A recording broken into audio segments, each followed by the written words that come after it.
Bien, dans cette partie astuces et trucs sur la validation des données, nous allons continuer à voir comment faire ce qu'on appelle la consolidation des données. Donc, consolider plusieurs données, c'est assez simple. Que le mot consolidation ne vous effraie pas.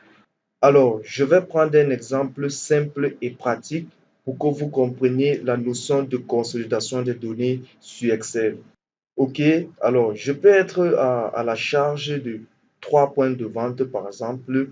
Donc j'ai à ma responsabilité 3 points de vente pour mon agence.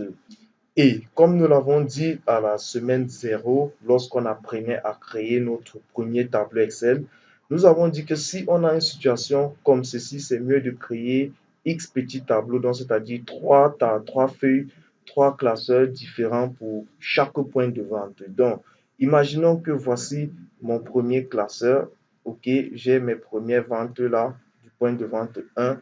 Là, j'ai pour le point de vente 2 et j'ai un troisième fichier ici, voilà là, que j'ai créé pour le point de vente 4. Donc, moi étant responsable en charge de ces 4 points de vente, de ces 3 points de vente, pardon, je vais avoir la synthèse des ventes effectuées par mois, par exemple. Donc là, disons, nous sommes là, on va faire ici, nous sommes là en janvier.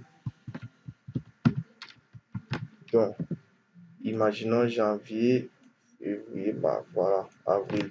Donc, comprenez que ici, janvier, là, c'est le montant des ventes de janvier pour le point de vente 1. Là, c'est le montant des ventes de janvier pour le point de vente 2. Et dans notre troisième feuille, c'est le montant de vente de janvier pour le point de vente 3. Donc, ainsi de suite pour les autres mois. Alors, je veux avoir ici, disons, faisons même ici, voilà.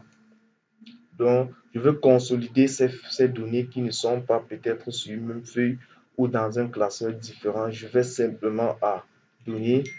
Voilà. J'ai cette option ici au niveau des outils de données. Là, quand je me positionne dessus, on voit bien consolider. Là, je clique dessus.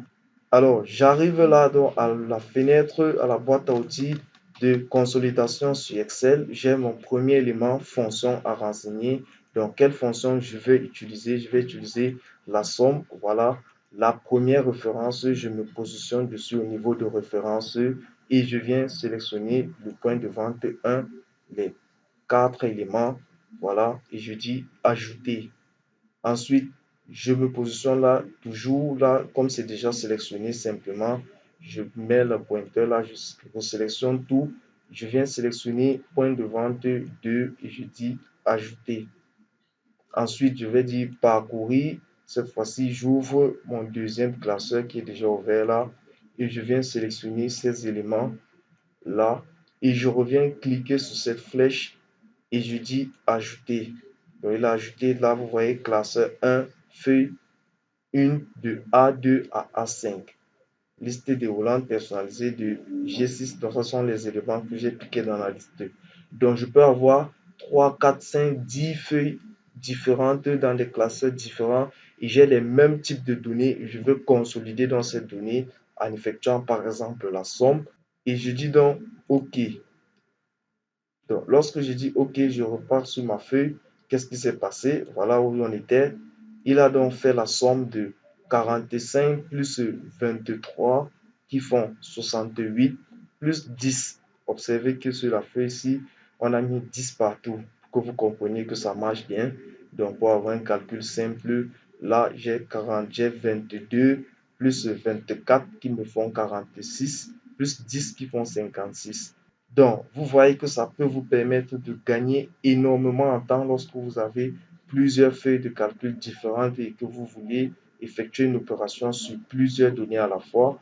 Grâce à l'outil consolider les données, là, je peux revenir encore, je sélectionne ma plage, je viens à données, consolidation des données et je dis cette fois-ci, je veux voir la moyenne par exemple et je dis OK. Là, il me trouve la moyenne sur tous mes ventes des 3 points d'agence. Donc, ici, c'est que vous compreniez que c'est possible. On a l'option consolider les données là, la boîte à dialogue de consolidation de données qui est assez simple. Donc, vous avez vu, c'est possible d'effectuer plusieurs opérations de consolidation sur plusieurs données dans des feuilles de calcul différentes, bien sûr. OK? Donc, je vais fermer là. Maintenant, lorsque j'ai fait ceci, imaginons que j'ai cette feuille maintenant, uniquement cette feuille-là, autoriser les données qui commencent par A. On a là ici, les données doivent commencer par A. Mais avec la consolidation, j'ai pu entrer les données ici. Donc maintenant, je veux vérifier dans cette plage de données, est-ce que j'ai des données non valides selon la règle de validation de données qui est inscrite dans ces cellules. Alors, je vais à données, là, à outils de données, dans l'option de validation de données. Je prends la deuxième option, entourer les données non valides. Je clique dessus et Excel a entouré ces données qui ne sont pas valides pour ces plages de données. Donc, c'est une manière d'auditer vos feuilles après l'avoir récupéré à celui qui a collecté les données. Vous allez à données, à l'outil de données, à l'option de validation de données, vous cliquez sur la flèche et vous cliquez sur entourer les données non valides. Lorsqu'il est entouré, après avoir corrigé, donc on peut effacer les cercles de validation là simplement. Donc, ces données ne sont pas valides. J'ai pu les auditer grâce à l'option données ici à ce niveau, entourer les données non valides. OK, donc c'est plus ou moins simple. Bien, maintenant j'ai prévu un cas pour vous présenter juste comment j'ai utilisé toutes ces notions pour créer une base de données pour une institut privé de la place. Alors, donc, ici le but pour moi est de vous montrer l'importance capitale de ces notions que nous venons d'aborder. Alors, ça c'est un classeur que j'ai développé pour un institut de la place, OK.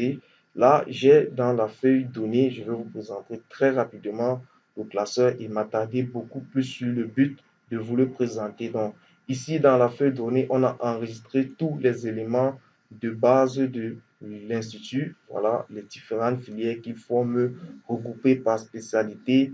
On a regroupé par sigle, on a les budgets par cycle, par filière, par spécialité, ainsi de suite. Voilà, on a les échéances de paiement. Tous ces éléments sont des éléments statiques qui ne varient pas, qui caractérisent l'institut. OK?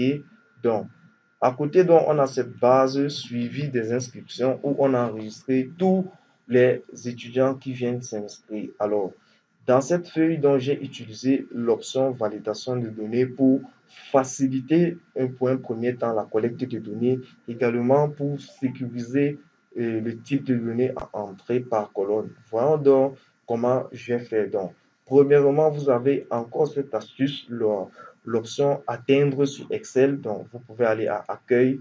Ici, vous avez atteindre là, rechercher et sélectionner. Si je clique dessus, vous voyez atteindre.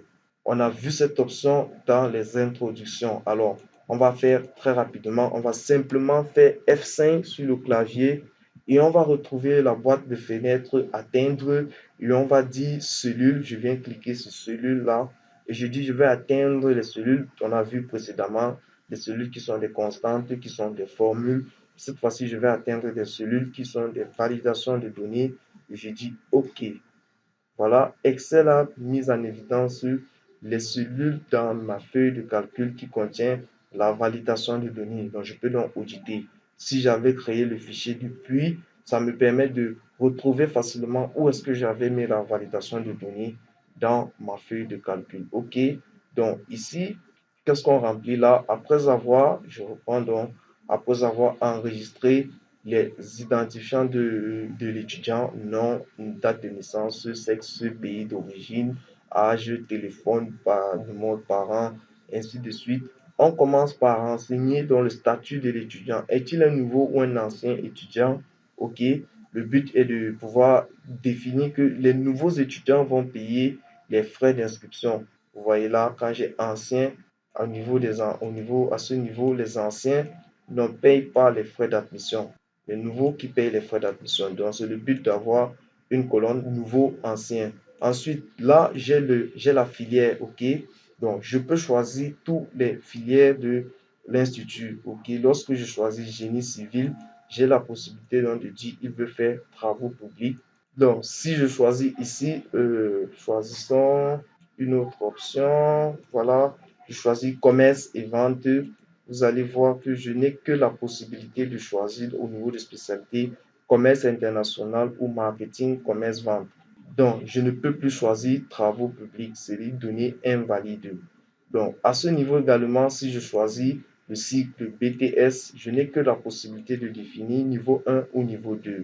Là, ce sont les listes déroulantes dépendantes. Nous l'avons vu. Si je prends master, je ne peux que choisir M1, M2. OK, voilà comment on a utilisé. À côté, donc, également, on peut voir, on a utilisé des formules dans cette base pour retrouver rapidement ces éléments. Donc, ces éléments se retrouvent automatiquement avec ces formules, ces frais d'inscription, ces montants. Il va lire dans les tableaux, dans la base des budgets de l'institut pour retrouver le montant relatif à la spécialité, au niveau, à la filière, ainsi de suite. Donc, c'est comme ça qu'on a créé cette base de données. Donc, à l'issue de cette première semaine de formation, vous devez être donc à mesure de pouvoir déjà créer une telle base. On a vu, vous voyez là, ce sont des formules logiques si, invoquées simplement si et recherche V. Donc, on a vu toutes ces formules, on a vu la validation de données. Lorsqu'on a donc atteint cette première étape, on a sécurisé la collecte de données,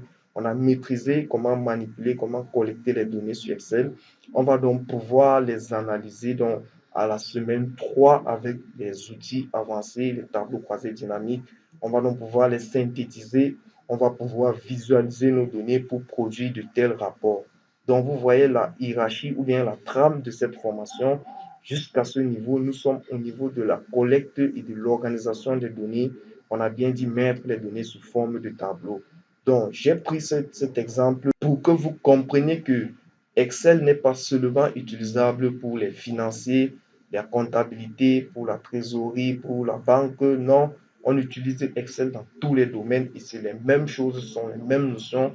Lorsqu'on a compris déjà le fonctionnement, le principe, vous pouvez les appliquer dans tout domaine d'activité. Alors, j'espère avoir aiguillé votre attention avec cette présentation de ce cas pratique concret. Alors, je vous invite à présent donc à découvrir dans les formules matricielles, ce qui est une clé magique sur Excel là. Lorsque vous maîtrisez les fonctions matricielles, je vous assure, Excel prend une autre tournure. Alors, à tout de suite pour les fonctions matricielles.